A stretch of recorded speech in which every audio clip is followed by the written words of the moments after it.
Well, he spent 73 days locked up. Tonight, a former Cincinnati Children's Hospital chaplain is talking with us about his time in ICE detention. His story, of course, gaining national attention. WLWT News 5's Danielle Dindak has been leading the way on his story from the very beginning. And tonight, Danielle sharing Ayman Soleiman's story of faith, but also perseverance. My attendance called. They said it's just a regular check-in. And I ended up remaining in jail for 73 days.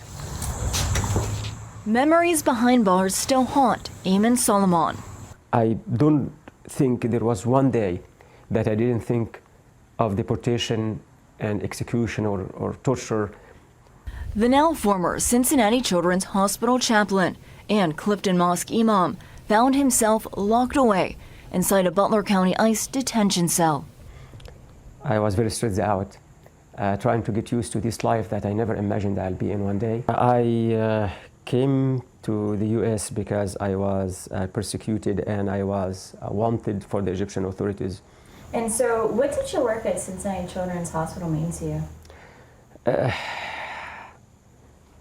It was my life, and I'm not exaggerating. Walking by faith, Soleiman's steps never wavering, even when he got a letter in the mail from the U.S. government.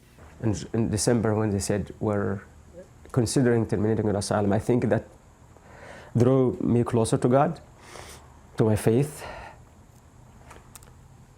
Another letter in June nearly stopped him in his tracks.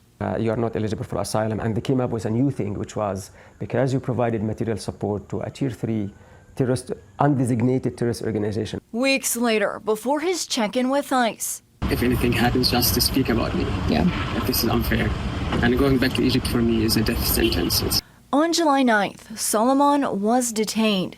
Even through the pain, the chaplain still found a way to serve. Maybe God brought me here to just do that voluntarily.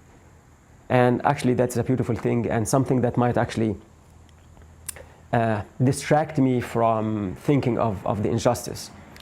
So I connected to some of the most beautiful people I ever met in my life. They cared for me and appreciated anything I did for them. They cared for one another. Everyone has a story to tell. Seeing the reaction of his detainment on TV, turning into action. We've gathered as a body of clergy. Demonstrations in letters to elected leaders, his community, trying to free their friend. If it gets out, that's what you want to be able to tell him. I did everything I could, humanly possible, to help you get out of here. I saw this interview while I was in jail. And